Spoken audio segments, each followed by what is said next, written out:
નમસ્કાર વિદ્યાર્થી મિત્રો, ગુજરાતી ધોરણ 6ની અંદર આજે આપણે શીખીશું એકમ નંબર 13, જેનું નામ છે સાગરકાંઠાનો પ્રવાસ.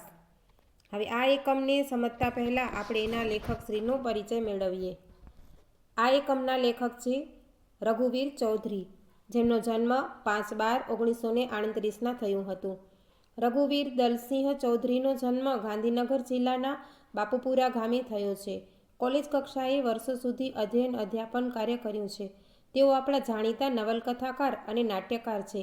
કવિતા, ટૂંકી વાર્તા, વિવેચન, નિબંધ વગેરે ક્ષેત્રે યશસ્વી પ્રદાન કર્યું છે. ઉપરવાસ કથાત્રયી તેમની પુરસ્કૃત થયેલી નવલકથા છે. ઝૂલતા મિનારા નાટ્ય સંગ્રહ અને સહરાની ભવ્યતા નિબંધ સંગ્રહ પણ તેમણે પ્રસિદ્ધ કર્યા છે. તેઓ કલાનો કસબ જાળવી મૂલ્યનિષ્ઠ સાહિત્યનું સર્જન કરે છે. ગુજરાતના દરિયાકાંઠે આવેલા જાણીતા સ્થળો માધવપુર, દ્વારકા, સોમનાથ, દીવ, દાંડી, માંડવી જેવા સ્થળોનું રસપ્રદ શૈલીમાં વર્ણન કરવામાં આવ્યું છે. પ્રસ્તુત એકમ દ્વારા આપણને ગુજરાતના દરિયાકાંઠાની વિશેષતાઓનો પરિચય મળે છે. સાથે સાથે પ્રવાસના આયોજન બાબતે પણ આપણે ખ્યાલ આવે છે. તો મિત્રો, જ્યારે આપણે ક્યાંય પ્રવાસ જવું હોય તો આપણે સૌથી પહેલાં એનું સ્થળ નક્કી કરીએ છીએ, અને એ સ્થળ નક્કી કરવા માટે આપણે પહેલાં સૌથી જોઈએ છીએ કે ક્યાં શું જોવાલાયક છે અને કેવી રીતે જવું, એ બધું આપણે એક વખત આયોજન કરીએ છીએ. તો આપણે પ્રવાસમાં શું શું જોવાલાયક છે એવા અનેક સ્થળોનો અહીં આ એકમની અંદર વર્ણન કરવામાં આવ્યું છે. તો ચાલો હવે આપણે એકમને સમજીએ. વર્ગ શિક્ષક સોમનાથે પ્રવાસનું સ્થળ નક્કી કરવા 3 વિદ્યાર્થીઓની સમિતિ નિમી હતી. રેવતી, વરુણ અને સિંધુ. ઘંટ વાગતાં ચર્ચા અટકી. સોમનાથે પ્રવેશ કરવાની સાથે પાટિયા પર નજર કરી. એ ભૂગોળના શિક્ષક હતા અને કુદરત વિશેની કવિતાના ચાહક હતા. પાટિયા પર લખાયેલી પંક્તિઓ વાંચી રાજી થયા. વિદ્યાર્થીઓ સામે ફરીને બોલ્યા, રેલાઈ આવતી છોને બધી ખારાશ પૃથ્વીની, સિંધુના ઉરમાંથી તો ઉઠશે અમી વાદળી. એટલે કહે છે કે પૃથ્વીની બધી ખારાશ એ તરત રેલાઈ આવે છે, પરંતુ સિંધુના ઉરમાંથી, એટલે કે સિંધુ નદીનું અહીં વર્ણન કરવામાં આવ્યું છે. ઉર એટલે કે હૃદય.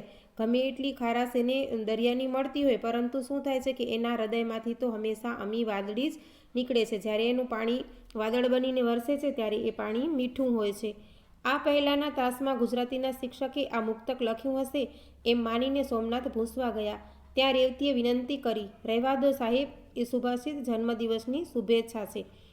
સોમનાથે એમની ડાયરી ખોલી. હવે જો, સિંધુ અહીં એક વિદ્યાર્થીનું નામ પણ છે. પોતાના વર્ગના દરેક વિદ્યાર્થીને એના જન્મદિવસે એ શુભેચ્છા પાઠવતા. આજે પોતે કેમ ચૂકી ગયા? આજે તો વર્ગના પ્રતિનિધિ સિંધુનો જ જન્મદિવસ છે. સિંધુને શુભેચ્છા આપી. હવે દરેકની જેનો જ્યારે જન્મદિવસ હોય એની પોતાની ડાયરીની અંદર એ નોંધ રાખતા. હવે એને પગે લાગી, સિંધુ પગે લાગીને ઊભો રહ્યો. રેવતી સિંધુની પાટલી પર મીઠાઈનું પડીકું લઈ આવી. સોમનાથે પહેલો ટુકડો લીધો. અરે વાહ, જે સુખડી પણ મોહનથાળ જેવી પોચી. રેવતી વિદ્યાર્થીઓને મીઠાઈ વેચતી હતી. એની સાથે પ્રવાસના સ્થળ અંગે સમિતિનો અભિપ્રાય સિંધુએ જાહેર કર્યો. કચ્છનું માંડવી, સૌરાષ્ટ્રનું માધવપુર અને દક્ષિણ ગુજરાતનું તિથલ, આ 3માંથી સાહેબ નક્કી કરે તે. શાબાશ, તમે દરિયા કિનારના સ્થળ પસંદ કર્યા એ મને ગમ્યું. છેલ્લે આપણે આબુ અંબાજી ગયા હતા. રસ્તામાં મેં તમને એક લેખ વાંચી સંભળાવ્યો હતો. પુણ્યના પર્વત જેવા રવિશંકર મહારાજ એના લેખક હતા. સ્વામી આનંદ. સિંધુએ કહ્યું, પર્વતની ઊંચાઈ જોનારે સમુદ્રના ઊંડાણ વિશે પણ જાણવું જોઈએ. ગોળમેજી પરિષદમાં ભાગ લેવા ગાંધીજી ઇંગ્લેન્ડ ગયા હતા. ઝવેરચંદ મેઘાણીને ખાતરી હતી કે બાપુ અપમાન વેઠી લેવાની ઉદારતા ધરાવે છે. તેથી એમણે ગાયેલું કે સાગર પીનારા અંજલિ નવ ઢોળજો બાપુ. ગાંધીજી દરિયાદિલ હતા. એમણે કદી કોઈને કાંઈ પણ શાપ ન આપ્યો, આશીર્વાદ આપ્યા. એમના હૃદયમાંથી અમી વાદળી જ ઉઠી. હવે અહીં લેખકે વર્ણન કર્યું છે કે સારું છે કે આપણે દરિયાનું સમુદ્રના ઊંડાણ વિશે પણ આપણે જાણવું જોઈએ. માત્ર આપણે ઊંચાઈ જોઈએ એવું નથી, પરંતુ આપણે એના અંદરના ગુણ, ઉપરથી કોઈ વ્યક્તિને આપણે ઓળખી શકીએ નહીં, એના અંદરના ગુણ પણ આપણે જોવા જોઈએ. એટલે કહે છે કે પર્વતની ઊંચાઈ જોઈએ એવું નથી, પરંતુ આપણે એને અંદર એના હૃદયને પણ જોવું જોઈએ. દરિયા દિલ હોવું એટલે કે ઉદાર દિલના હોવું. સાહેબ પ્રવાસનું સ્થળ નક્કી કરવાનું ભૂલી ગયા લાગે છે. રેવતીએ વરુણ સામે જોઈને સોમનાથ સાંભળે એ રીતે કહ્યું. સોમનાથે તુરત પીઠ ફેરવી મુક્તક ભૂંસ્યા વિના પાટિયા પર બાકીની જગાએ પશ્ચિમ ભારતનો નકશો દોરીને દરિયા કિનારાના સ્થળોના નામ લખવા માંડ્યા. છેક ઉપર કોટેશ્વર, નારાયણ સરોવરથી શરૂઆત કરી માંડવીના નામ સામે વહાણ ચિતર્યું. પછી દ્વારકા, બેટ દ્વારકા લખ્યું. બોલો હવે શું લખું? માધવપુર. છેલ્લી પાટલી પર બેઠેલા વિદ્યાર્થીએ કહ્યું. મેં માધવપુર જોયું છે. એના વિશેનો લેખ પણ લાવ્યો છું. લો વાંચો. વિદ્યાર્થીઓને સોમનાથ પ્રોત્સાહન આપે છે. એ બને એટલું જાતે ભણે તો વધુ સારું એવું તે માને છે. તેથી લેખ વાંચવા લાગ્યા. માધવપુર સૌરાષ્ટ્ર સાગરકાંઠાનું વૃંદાવન છે. અહીં સદીએ સદીએ મહાન સંતો આવ્યા છે. અહીં સદીઓ જૂના ઝાડ છે. આંબલી, રાયણ, નાળિયેરી બેશુમાર છે. પપૈયા છે બેશુમાર છે એટલે કે ઘણા બધા છે, પુષ્કળ છે. અહીંના પોપટ પણ પપૈયા જેવા તાજા માજા છે. અહીં રૂકમણી શ્રીકૃષ્ણના લગ્ન દર વર્ષે ઉજવાય છે. ભવનાથ અને તરણેતરની જેમ અહીંનો મેળો જાણીતો છે. અહીં ભાદર, ઓઝત અને મધવંતી નદીઓ સમુદ્રને મળે છે. આખા ઘેડ વિસ્તારને હરિયાળો અને ફળદ્રુપ રાખે છે. અહીંનો દરિયા કિનારો વિશાળ અને ઉજળો છે. ઘણા પ્રવાસીઓ ચોરવાડ કરતાં માધવપુરના દરિયા કિનારાને વધુ પસંદ કરે છે. ત્યાંના સૂર્યોદય અને સૂર્યાસ્ત જોઈ મુગ્ધ થઈ જવાય છે. જોયું ને કે સરસ મજાનું અહીં માધવપુરનું વર્ણન કરવામાં આવ્યું છે. અને માધવપુરમાં શું શું જોવાલાયક છે, કયા કયા વૃક્ષો આવેલા છે, કઈ કઈ નદીઓ મળે છે, એ બધું જ વર્ણન અહીં લેખકે કર્યું છે. તો ચાલો માધવપુર. રેવતી બોલી. સોમનાથે રેવતી બલરામના પૌરાણિક પાત્રોનો પરિચય આપી આગળ વધવાનું પસંદ કર્યું. સોમનાથ લખ્યું. સાહેબ પોતાનું નામ લખવાની ઉતાવળમાં સુદામા અને ગાંધીજીના વતનને ભૂલી ગયા. સિંધુએ વિનય વિવેકે જાળવીને કહ્યું. અરે હા, દ્વારકા અને માધવપુર વચ્ચે પોરબંદર ખરું. રાષ્ટ્રપિતાના જન્મસ્થળને કેમ ભૂલાય? અને ત્યાંનો દરિયો પણ મુંબઈના ચોપાટી વિસ્તારને ભૂલાવી દે એવો છે. તો સોમનાથનું પ્રભાસ ક્ષેત્ર મનુષ્યના પુરાતન નિવાસનું કેન્દ્ર છે. આ વિસ્તારમાંથી મનુષ્યની પ્રાચીનમાં પ્રાચીન ખોપરી મળી આવી છે.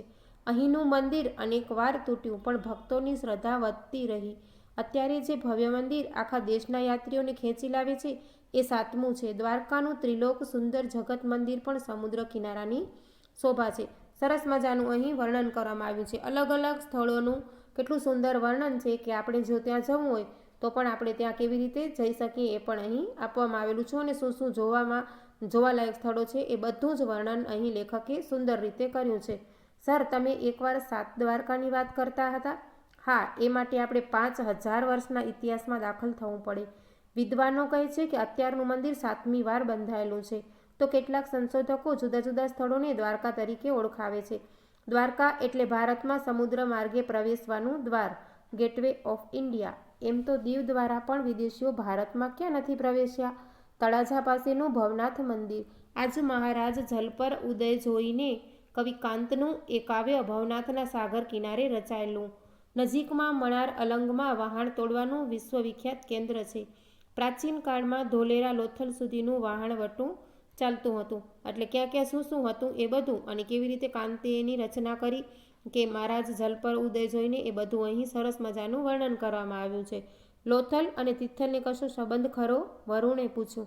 સંબંધ સમુદ્રના 1666 કિલોમીટર લાંબા સાગર કિનારાનો. પણ જો આપણે તિથલ જઈશું તો દાંડીના દર્શન પણ કરીશું. સમુદ્ર ઉદાર એ માનવજાતિને મીઠું પૂરું પાડે છે. અંગ્રેજોએ એના પર વેરો નાખ્યો. ગાંધીજીએ એક મુઠ્ઠી મીઠું લઈને સત્યાગ્રહ કર્યો. વેરો નાખવાના કાયદાને પડકાર્યો. આખો દેશ બેઠો થયો. ભારત પર દરિયાના ઉપકાર કંઈ ઓછા નથી. સર, આપણે દીવથી દાંડી સુધી નૌકાનો પ્રવાસ કરીએ તો કેવી મજા આવે. એટલે કે હોડી દ્વારા જવાનું કહે છે. કહે છે કે પહેલાં લોકો સોમનાથથી સીધા ખંભાત જતા. મોટા થાવ પછી જજો. જામનગરના સદગત જગુભાઈ તના એકલા નાનકડી નાવડીમાં મુંબઈ ગયેલા છે. આપણે પહેલાં જાણવું જોઈએ કે કઈ મોસમમાં ક્યાંથી ક્યાં જવાય. માંડવી અને માધવપુરના દરિયા કિનારે રેતીના વિશાળ પટ છે. તો દીવ અને સોમનાથ પાસે કિનારાથી જ ઊંડાણ શરૂ થઈ જાય છે. દરેક બંદરના કાંઠાના જળનો નોખો રંગ અને નોખું વ્યક્તિત્વ હોય છે. ગુજરાતીઓ દરિયાખેડુ ગણાય છે. કેમ કે એ દરિયાને ઓળખે છે અને પૂજે છે. ગુજરાતીઓ દરિયા કિનારે પોતાના ધંધા વ્યવસાય માટે પણ ત્યાં દરિયો ખેડે છે. એટલા માટે અહીં સરસ આપણે ગુજરાતીઓનું પણ કેવી કેવી એનામાં હિંમત છે એનું પણ લેખકે કહ્યું છે. ઝૂલેલાલના ગીત તમે સાંભળ્યા હશે.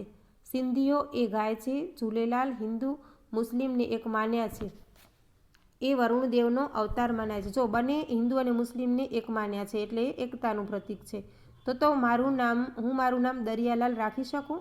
વરુણે કહ્યું. ત્યાં સિંધુ સાહેબની રજા લઈને ગાવા લાગ્યો. ઓ લાલ મેરી પત રખ્યો ભલા ઝૂલેલાલ. આખો વર્ગ તાળીઓ સાથે જોડાયો.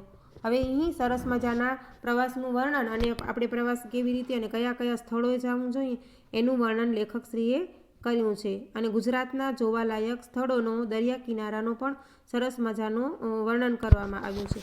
તો આ એકમ અહીં તમારું પૂરું થાય છે. Thank you.